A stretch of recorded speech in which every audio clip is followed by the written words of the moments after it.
안녕하세요. 오늘도 사연 살롱을 찾아주셔서 감사합니다. 결혼생활 10년 만에 돌싱이 된 30대 후반 여성입니다. 저희 친정엄마가 저 키우실 때 친구는 가려가며 사귀라는 말을 종종 하곤 하셨는데 어릴 때는 그 말이 그렇게 듣기 싫더라고요. 마치 제 친구들한테 등급을 매겨 버릴 카드를 정하는 것 같았거든요. 그런데 지나고 보니 엄마 말이 꼭 틀린 것만은 아니라는 생각이 드네요. 제가 친구 하나 잘못 사귀어서 인생을 망친 케이스거든요. 그래도 뒤늦게나마 정신 차리고 제2의 인생을 살고 있으니 결과적으론 완전히 망한 인생은 아니네요. 지금이야 심적으로 여유가 생겨서 이렇게 사연도 보내고 있지만 불과 몇 년 전까지만 해도 저는 산송장처럼 겨우 숨만 헐떡이며 살았어요. 지옥이 있다면 제가 사는 그곳이 바로 지옥이다 싶었으니까요. 결혼 생활이라고 쓰고 지옥 생활이라고 읽을 정도로 제 결혼 생활은 순탄치 않았어요. 남들이 보기에는 학벌 좋고 직장도 좋은 남편 만나서 몸고생 마음고생 없이 사는 팔자 좋은 여자로 보였겠지만 실상은 정반대였거든요. 제 남편과 시댁은 겉으로 보이는 것과 전혀 다른 인간들이었어요. 제가 이런 집에 시집을 오게 된 건 바로 신우이 때문이었어요.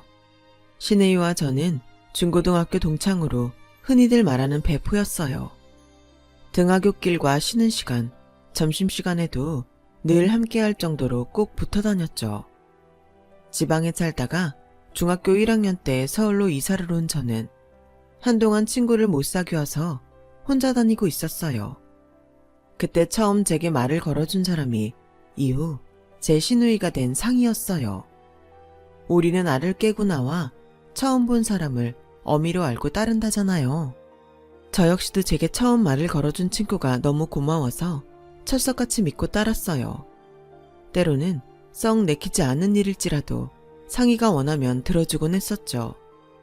그게 의리인 줄 알았으니까요. 저희 집이 지방에서 올라오기는 했지만 할아버지 때부터 지방에서 꽤 큰 사업을 하고 있던 터라 형편은 서울 여느 집들보다 좋았어요.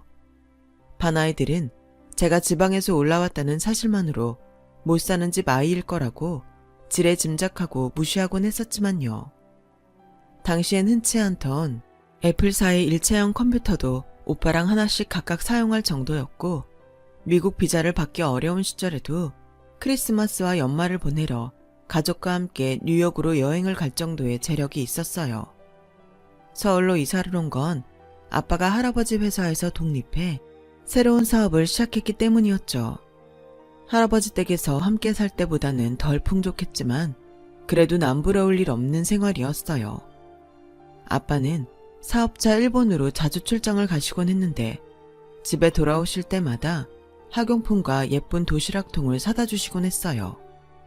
그걸 볼 때마다 상희는 나경아, 나 그 샤프 주면 안 돼? 넌 그런 거 집에 많잖아. 그래도 이건 아빠가 준 선물인데.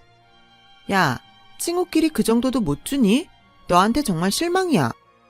무력이 많았던 상희는 친구라는 관계를 앞세워 제 학용품을 뺏어다 쓰곤 했어요. 지금 생각해보면 거의 날강도 수준의 행동이었지만 그때는 친구니까 이해하고 넘어갔죠. 그렇다고 상희가 매번 제 걸 뺏기만 했던 건 아니었어요. 그랬었다면 우리 관계가 오래 이어질 수 없었겠죠. 저는 천식 때문에 종종 결석을 했는데 그럴 때마다 방과 후에 저희 집까지 찾아와 노트 필기도 보여주고 학교에서 있었던 일도 전해주곤 했어요. 사투리를 쓰는 저를 놀리고 괴롭히는 아이들과 대신 싸워주기도 했고요. 상희가 무력이 심하긴 했어도 나름 의리 있는 친구였죠. 안 그래도 몸이 약한 딸이 걱정이던 저희 부모님은 언니처럼 저를 챙기는 상희한테 늘 고마워했어요. 엄마는 철마다 옷과 신발을 사주셨고 아빠는 용돈까지 챙겨주실 정도였죠. 마치 친자매처럼 6년 가까이 매일 붙어 다니던 우리는 대학에 들어가서야 떨어지게 되었어요.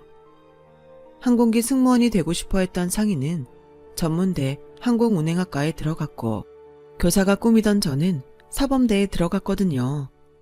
처음엔 매일 붙어 다니던 상이랑 떨어져서 학교 생활을 하는 게 왠지 불안했어요. 분리불안 같은 거였죠. 그래서 학교 간의 거리가 꽤 되는데도 상이가 다니는 학교까지 찾아가곤 했어요. 하지만 서로 배우는 과목도 다르고 관심사가 달라서인지 얼마 가지 않아 관계가 시들해지고 말았어요.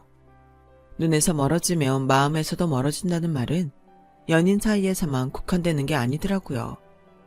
시간이 지나자 저도 같은 과 친구들과 어울리게 되면서 상희와 연락이 뜸해지다가 결국 끊어지게 되었죠. 그러다 다시 만나게 된 건 파리행 비행기 안에서였어요. 임용고시에 합격한 뒤 학교 배정을 앞두고 친구들과 유럽 여행을 떠나던 날이었는데 상희가 그 비행기에 승무원으로 타고 있더라고요. 상희는 제가 친구들과 유럽 여행을 간다고 하자 많이 부러워했어요. 그리곤 다른 승객들 몰래 튜브형 고추장 한 봉지와 바뀐 자기 휴대폰 번호가 적힌 쪽지를 건네주었어요. 한국에 돌아오면 전화하라면서요. 하지만 여행 중에 상희가 적어준 전화번호 쪽지를 잃어버리는 바람에 연락을 할 수 없었어요.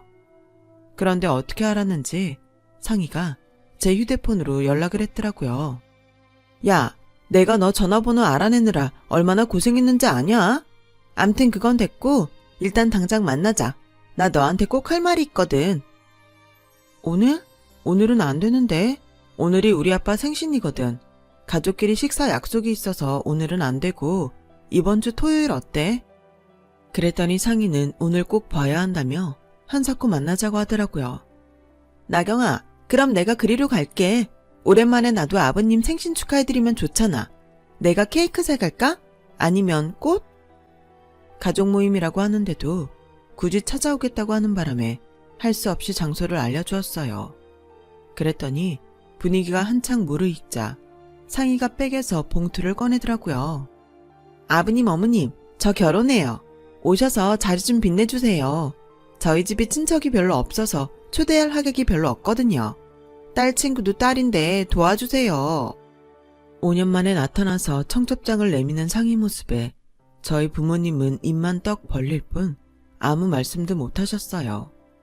저희 오빠는 물을 마시다가 사례가 걸려 콜록댔고 저는 괜히 창피해서 얼굴이 빨갛게 달아올랐죠. 멀쩡한 사람은 상희뿐이었어요. 결혼식 전날까지 매일 전화해서는 꼭 오라고 닥달하는 통에 할 수 없이 저는 엄마랑 상희 결혼식에 참석했어요. 그리고 그곳에서 제 남편감을 만나게 되었죠. 바로 상희 친오빠를요. 넉살 좋은 상희와 달리 상희네 오빠는 과묵하고 진중한 사람이었어요. 결혼식 내내 저랑 엄마를 챙겨줘서 특히 더 호감이 가더라고요.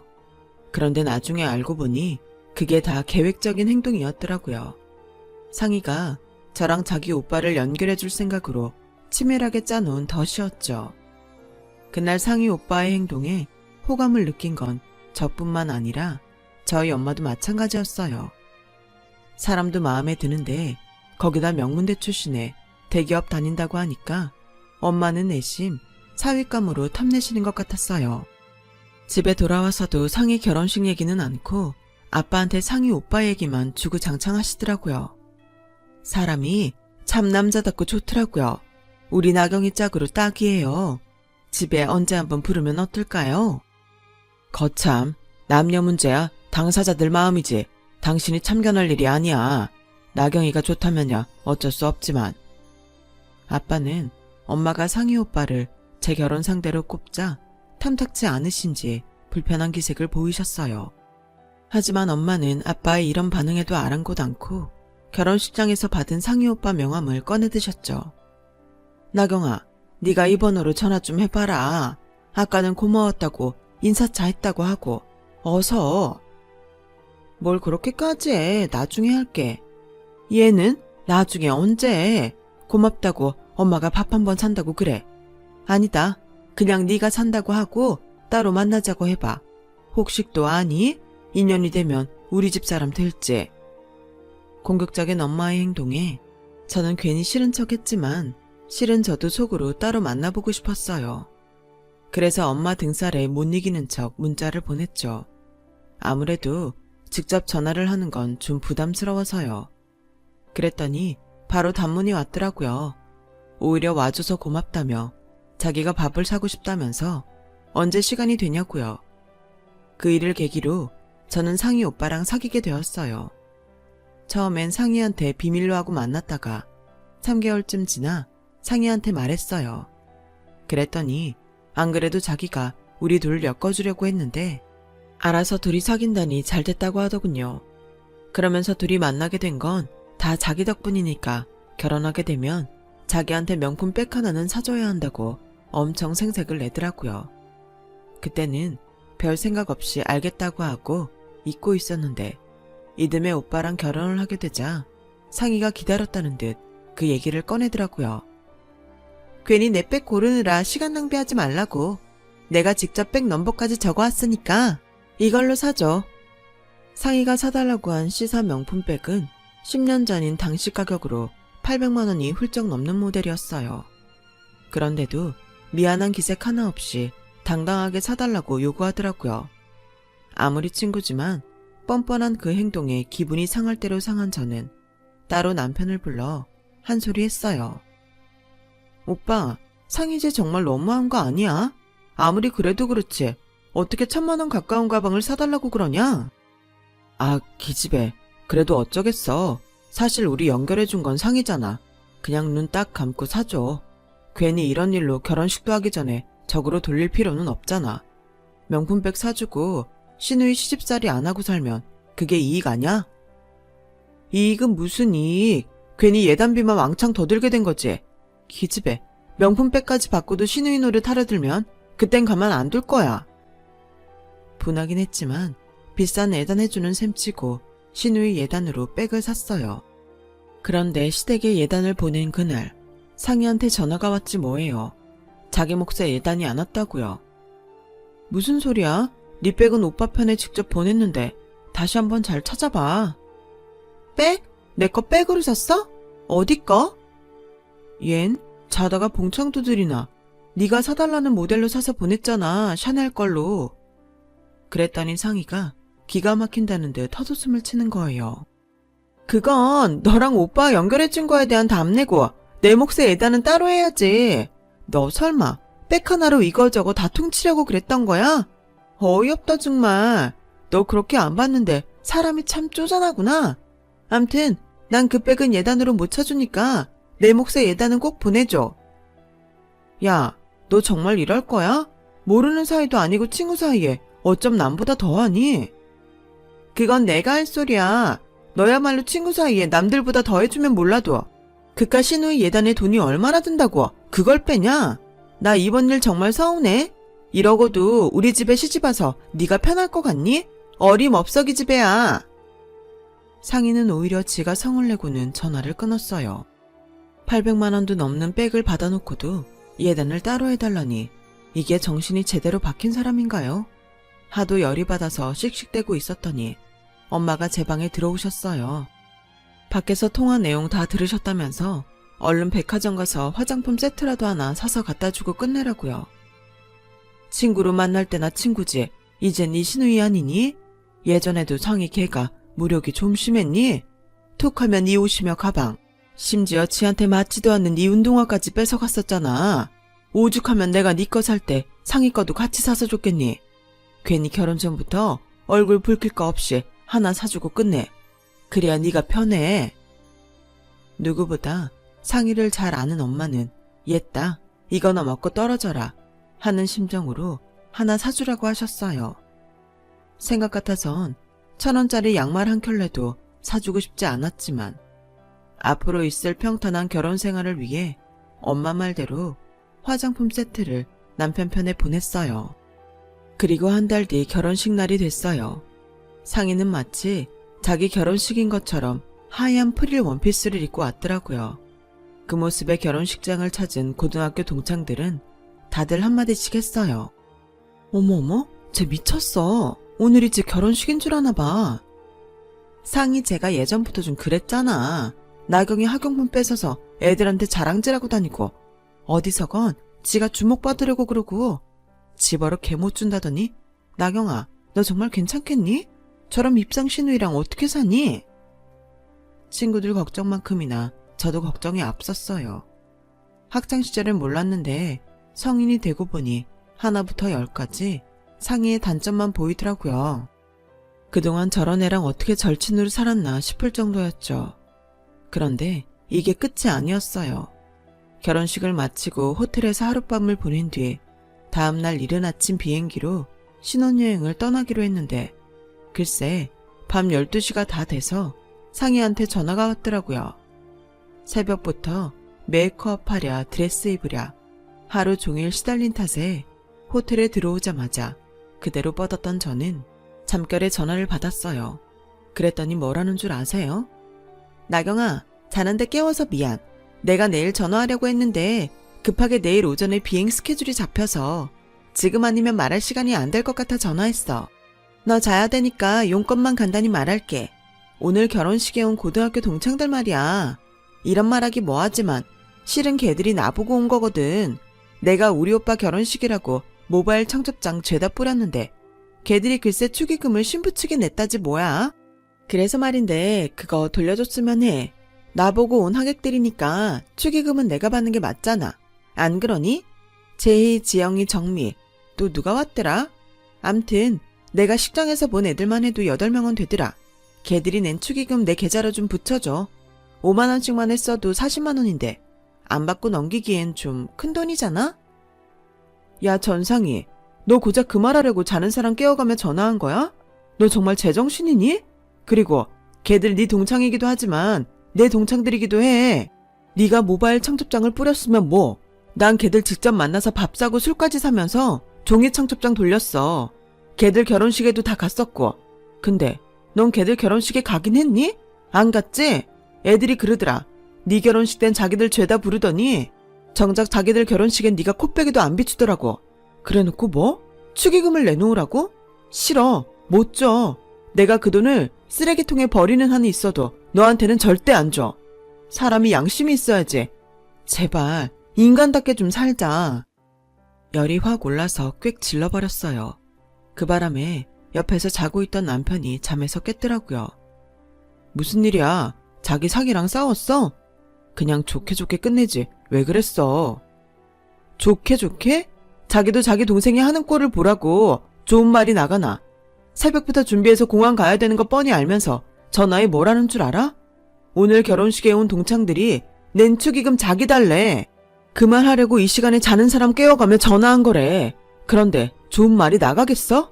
자기야, 나 정말 자기 동생 때문에 미칠 것 같아. 정말 돌겠다고.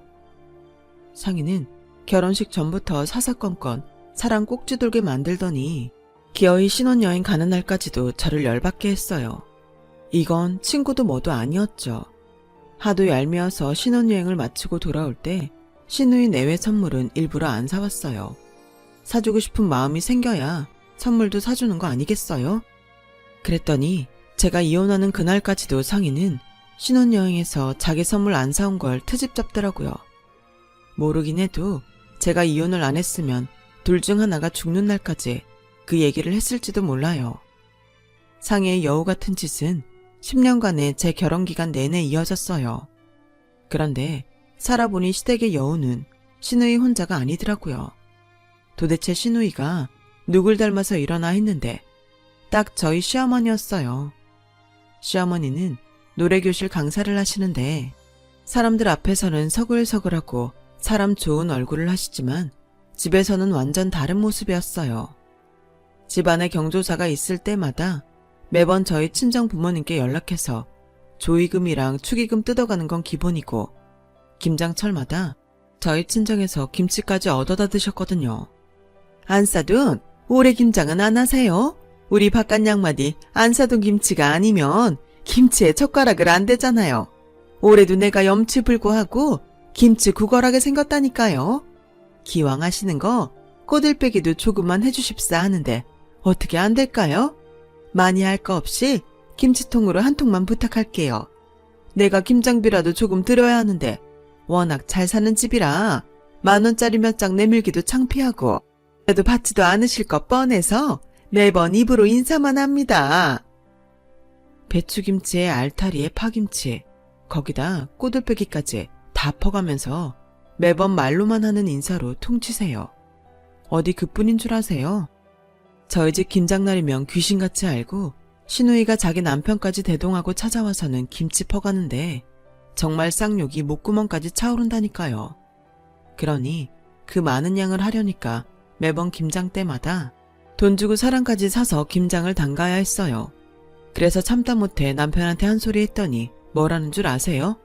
그깟 김치 좀 나눠 먹은 것 가지고 아깝다고 그 난리를 치냐는 거예요. 그깟 김치? 자기 김장하는데 돈이 얼마가 드는지 알아? 돈을 떠나서 일이 얼마나 많은지 알기는 하고 하는 소리냐고. 시댁이랑 자기 여동생 김장하느라 매년 사람까지 둘이나 불러서 하는 건데 그깟 김치라는 소리가 나와? 그래, 그럼 앞으로는 자기가 그깟 김치 담그는 값 내면 되겠네. 재료비랑 인건비 다 해서 한 집당 40만 원씩 도합 80만 원 내. 그럼 자기 앞에서 김장 얘기 절대 안 할 테니까. 아니, 무슨 김치를 80만 원이나 주고 해. 인터넷에서 사 먹으면 몇만 원도 안 하던데. 왜? 내가 사기치는 것 같아? 내가 매년 김장 재료비 품목별로 엑셀에 정리해둔 거 있으니까 못 믿겠으면 당신이 확인해봐. 김치 담그는데 배추만 들어가나? 고춧가루에 마늘, 생새우, 부수적으로 들어가는 양념만 해도 몇십만 원이야. 근데 자기네 식구들이 그걸 매년 공짜로 가져다 먹고 있다고. 그런데도 이 정도 투정도 못 듣겠다고 그러는 거야? 알았어. 그깟 김장비 내가 다 챙겨줄 테니까 그만 좀 해. 말은 그렇게 해놓고 이혼하는 해까지 남편은 김장비를 내놓지 않았어요. 여기까지만 해도 뒷목 잡을 일이 하나 둘이 아니지만 결정적으로 제가 이혼을 하게 된 이유는 따로 있었어요. 신우이는 제가 결혼을 하고 6년 뒤에 이혼을 했어요. 저한테는 남편한테 여자가 생겨서 헤어지게 됐다고 했지만 진짜 이유는 신우이한테 있었어요. 신우이의 구질구질한 무력과 지저분한 남자관계 때문이었죠. 승무원 일을 하다 보면 종종 남자 승객들한테 대시받는 일이 있다는데 신우이가 유부녀라는 사실을 숨기고 남자들이 건네는 선물 공세에 넘어가 선을 넘는 행동을 하고 만 거예요. 같은 항공사에 다니는 다른 친구를 통해 들어보니 회사로 남자 측 부모가 찾아와 난리가 난 적도 있었대요. 남자 쪽에서는 신우이가 미혼인 줄 알고 며느리로 들일 생각까지 했는데 뒤늦게 유부녀라는 걸 알고 그동안 당신 아들이 갖다 바친 명품 백과 각종 보석, 장신구들을 물어내라고 찾아온 거였죠. 일반적인 사람 같으면 회사에 알려질까봐 주겠다고 할 텐데 신우이는 끝까지 못 준다고 뻗대다가 결국 이 사실이 직장에 알려지게 된 거죠. 그 일로 분이 안 풀린 남자 쪽 부모가 신우이 남편한테도 이 사실을 알렸고 그로 인해 신우이는 이혼을 당하게 된 거였어요. 승무원의 품위를 훼손했다는 이유로 직장에서도 잘려서 외국 항공사로 옮기게 되었고요. 이혼을 한 뒤에는 아예 마음 놓고 이 남자 저 남자 만나며 자유로운 생활을 하다가 자기보다 8살이나 어린 남자한테 빠지게 됐어요. 신우이 말로는 남자가 대학원생이라고 했지만 외모나 지적 수준을 보면 글쎄요. 제대로 학교를 다닌 사람은 아닌 것 같더라고요.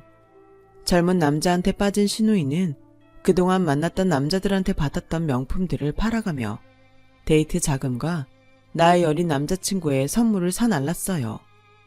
어떻게 보면 신우이랑 같은 부류로 보이는 그 남자를 잡기 위해 신우이는 그동안 자기가 구차하게 모은 것들을 어린 남자 입에 털어넣은 형국이었죠. 그런데도 남자가 결혼을 안 해주니까 가짜 임신 소동까지 벌이며 남자의 바지가랑이를 잡고 늘어졌어요. 솔직히 신우이가 만나는 남자가 온전한 사람이 아니라는 걸 알기에 신우이의 재혼을 말렸어야 했지만 그러고 싶지 않았어요. 한편으로는 너도 똑같이 당해보라는 저주 섞인 마음들도 있었고 또 한편으론 시어머니보다 더 시집살이를 시켜온 신우이를 당장 눈앞에서 치우고 싶은 바람 때문이었죠. 신우이가 이혼을 하고 시댁에 들어와 사는 동안 저를 엄청 힘들게 했거든요. 그래서 신우이 결혼 소식에 쌍수 들고 환영했죠. 어떤 논팽이를 만나든 간에요. 그 일이 있기 전까지는요. 뭐? 상이 재혼하는데 집을 해주자고? 당신 지금 제정신이야? 우리 집 살 때 우리 아빠한테 빌린 3억도 아직 못 갚았잖아. 그래놓고 누구 집을 사준다고 그래? 말도 안 되는 소리 그만둬. 뭐가 말이 안 돼. 매부가 나이가 어려서 신혼집 장만할 돈이 없다잖아. 명색이 오빠가 돼선 나이 든 여동생이 월세방에서 새 출발하는 걸 어떻게 봐? 자기는 자기 오빠가 재혼에 그렇게 산다면 가만히 있을 거야? 여기서 우리 오빠 얘기가 왜 나와? 우리 오빠는 부모님한테 손 한 번 안 벌리고 자기 힘으로 집 장만해서 결혼했어. 누굴 누구한테 비교해? 너 지금 나 들으라고 하는 소리냐? 장인한테 돈 빌려서 집 샀다는 말 하고 싶어서 이러는 거 아니냐고. 누가 그렇대? 내 말은 자기 여동생 집 사줄 돈 있으면 우리 아빠한테 빌린 돈부터 갚는 게 순서란 거지. 자기가 우리 아빠한테 돈 빌릴 때 뭐라고 그랬어? 5년 안에 갚겠다고 했어 안 했어? 돈 빌릴 땐 상환 계획서에 각서까지 만들어 내밀더니 어쩜 사람이 화장실 들어갈 때랑 나올 때가 이렇게 달라? 그리고 우리가 왜 상인의 집을 해줘? 이날 이때까지 상이가 우리한테 뜯어간 돈이 얼만데. 우리 예은이 태어났을 때도 양말 한 짝 안 사준 애야. 조카 100일이고 돌이고 유치원 들어갈 때도 항상 맨입으로 와서 나 몰래 애 돌반지까지 훔쳐서 집 목걸이로 세팅해 끼내라고. 그런데 집을 해주자고? 싫어. 내가 돈다발을 태워서 불멍을 하는 한이 있어도 상이한텐 안 줘. 야, 너 지금 말 다 했어? 넌 친구라는 게 어떻게 이러냐? 가끔 보면 너 상이한테 열등감 있는 것 같아. 아니면 왜 그렇게 상이 일에 쌍심지를 켜고 달려들어? 상이가 너한테 뭘 그렇게 잘못했는데. 막말로 유부녀한테 선물 공세한 놈들이 미친놈들이지. 결혼한 거 말 안 한 게 잘못이냐? 너 혹시 상이랑 젊은 남자랑 재혼한다니까 샘나서 그러는 거 아냐? 그냥 부러우면 부럽다고 말해. 괜히 구차하게 어거지 부리지 말고. 그리고 내가 아파트를 사준댔냐? 오피스텔을 사준댔냐? 경매에 나온 1억 5천짜리 빌라 하나 해주겠다는데 뭘 그렇게 거품을 물어. 니네 집이야 돈 많으니까 나한테 빌려준 3억 안 받아도 그만이지만 내 동생네는 당장 들어가 살 집도 없다잖아. 불쌍하지도 않아. 남편은 말도 안 되는 논리를 펼치면서 기어이 은행 대출을 받아서 여동생네 집을 사주겠다고 우겼어요. 그리고는 넘지 말아야 할 선까지 넘고 말았죠. 장인어른이 살면 얼마나 사시겠냐. 채권자 죽으면 채무도 사라지는 거야. 그런데 내가 미쳤다고 지금 돈을 갚냐? 장인어른 죽으면 어차피 우리가 받을 유산인데 나중에 상속세 안 내고 챙길 수 있으니까 너도 좋은 거잖아. 그러니까 눈치 없이 친정 식구들 앞에서 내가 3억 빌린 얘기 좀 그만하라고. 돈 안 갚으려고 우리 아빠 죽기를 바라는 남편 앞에서 저는 더 이상 싸울 전의를 상실했어요. 이건 남편이 아니라 개만도 못한 잡놈이란 생각이 들었거든요. 그래서 이혼을 결심했어요. 제가 요구한 건 아이 양육권과 친권, 그리고 재산 분할이었어요. 아빠한테 빌린 3억은 재산 분할한 뒤 반반 부담하자 했고요. 그랬더니 애 데려가고 싶으면 돈은 놓고 가라고 하지 뭐예요? 야, 애까지 뺏기는데 내가 돈도 뺏겨야겠냐? 돈 주고 산다 셈치고 돈은 놓고 애만 데려가. 나도 새 출발하려면 돈은 가지고 있어야 할 거 아냐. 남편은 자식을 돈 받고 팔겠다는 말을 눈 하나 깜박 않고 했어요. 그런데 하필 그 소리를 연락도 없이 저희 집에 찾아온 친정 부모님이 들어버렸지 뭐예요. 아빠는 남편 말이 떨어지자마자 무섭게 호통을 치셨어요. 이런 개차방 같은 놈, 네 놈이 그러고도 애비냐? 네 자식을 돈 주고 사가라고? 어디 할 말이 없어서 그딴 소리를 짓거려? 네가 그러고도 인간이야? 내 그동안 네 놈 하는 짓거리 보고도 참았던 것 내 딸의 남편이자 내 손녀 애비이기 때문이었다. 그런데 네 스스로 그 자리에서 물러나겠다니 나도 더는 참아줄 이유가 없구나. 니들 소송하는 김에 나도 네 놈 상대로 소송 좀 해야겠다. 그동안 네 놈이 빌려간 돈이며 니네 식구들이 우리 집에서 뜯어간 푼돈까지 하나도 빼지 말고 다 물어내라. 그러자 엄마도 한마디 하셨어요. 매년 우리 집에서 퍼간 김장김치도 이참에 다 돈으로 갚게. 상종 못할 인간들 그동안 아들 앞세워 앵벌이 해간 거 조목조목 다 받을 거야. 이래서 친구는 가려가며 사귀라고 했는데 어쩌다 그런 걸 친구 삼아서 이 고생을 하고 살아. 아, 결국 저희 부부는 10년 결혼 생활에 종지부를 찍었고 남편은 자기 부모 형제가 여주택에서 뜯어간 돈까지 모조리 물어주게 되었어요. 제가 엑셀 파일에 하나도 빠짐없이 품목과 금액을 명시해둔 덕에 따로 기억을 더듬어 계산할 일은 없어서 손쉽게 재산 분할을 끝낼 수 있었죠. 뒤늦게서야 남편은 딸아이 양육권을 주장하고 나섰지만 법원은 엄마인 제 손을 들어주었어요. 그렇게 마지막까지 침뱉고 더럽게 끝난 결혼 생활 이후 저는 학교를 그만두고 학원을 차렸어요. 비록 아빠가 투자를 해주신 덕분에 차린 거였지만 매달 수익금의 일정 부분을 통해 빌린 돈을 상환해 나가고 있으니 제 학원인 셈이죠. 육아 때문에 학교를 그만두거나 각자의 사정으로 쉬고 있던 대학 동기들을 강사로 채용해 교사 자격증이 있는 선생들로 강사를 구성하자 엄마들 사이에서 입소문이 금방 나 학원생 모집하는 데는 큰 어려움이 없었어요. 우리 애도 그렇고 강사 일을 하고 있는 친구들 애들도 그렇고 다들 우리 학원에서 가르치며 돌볼 수 있어서 일석이조이기도 하고요. 그런데 하루는 학원에 뜻밖의 손님이 찾아왔지 뭐예요. 학원에 정숙이랑 비대 교체하라고 외판원이 찾아왔는데 글쎄 그게 예전 제 시누이 상이더라고요. 주임 선생님한테 제품 소개를 한창 하고 있던 상인은 저를 보자 외나무 다리에서 만난 원수처럼 저를 노려보더군요. 아빠를 잔뜩 세우고 달려드는데 이혼 전에 싸우던 일이 떠올라 저도 질 수는 없겠더라고요. 야 이 기집애야, 너 여기서 학원 강사하고 있었냐? 꿀 좋다.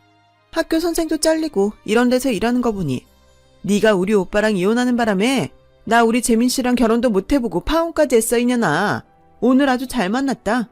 네가 나 파혼녀 만들었으니까 손해배상해. 내 인생 돌려놓으란 말이야. 너 아직도 정신 못 차리고 사는구나. 손해배상? 네가 뭘 손해봤는데. 오히려 내 덕분에 꽃뱀한테 영혼까지 탈탈 털릴 거 그쯤에서 끝낸 거잖아. 몰랐니? 네 남자가 여자들 등쳐먹는 꽃뱀이라는 거? 남들은 다 아는데 어떻게 너만 모르니? 그간 네가 남자들한테 해먹은 수법 그대로 하는데 그게 안 보이디? 이래서 등잔 밑이 어둡다고 하는 거야. 고맙다는 인사는 못할 망정 남의 직장에서 헛소리 짓거리지 말고 꺼져.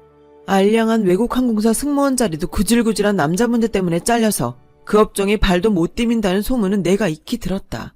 정수기 팔러 다니는 건 오늘 처음 알았지만 근데 어쩌나 더러운 예정을 생각하면 내가 하나 팔아줘야 하는데 거래는 신용이라서 너같이 못 믿을 애한테는 양말 한 짝도 못 사주겠다 얘.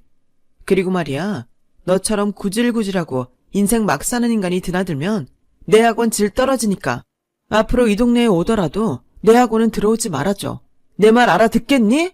다시는 보고 싶지 않은 X신우의 상이야? 주임 선생님, 앞으로 학원에 잡상인 들이지 마세요. 네 원장님. 원장님이라고 깍듯하게 부르는 주임 선생님 말에 상인은 두 눈이 휘둥그레져서는 금방이라도 울 것 같은 표정으로 학원에서 나갔어요.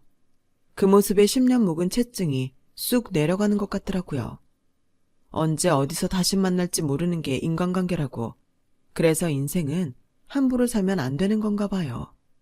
이제는 지난 악연 훌훌 털고 앞으로 시작될 제2의 인생을 멋지게 살아볼 생각입니다. 제 딸아이 앞에서 창피하지 않은 엄마로 남기 위해서요. 지금까지 제 사연을 들어주셔서 감사드려요. 사랑하는 가족들과 행복하세요. 여러분, 사연 댓글에 응원과 현명한 조언 부탁드려요. 좋아요와 구독은 저에게 큰 힘이 됩니다. 오늘도 좋은 일 가득하세요.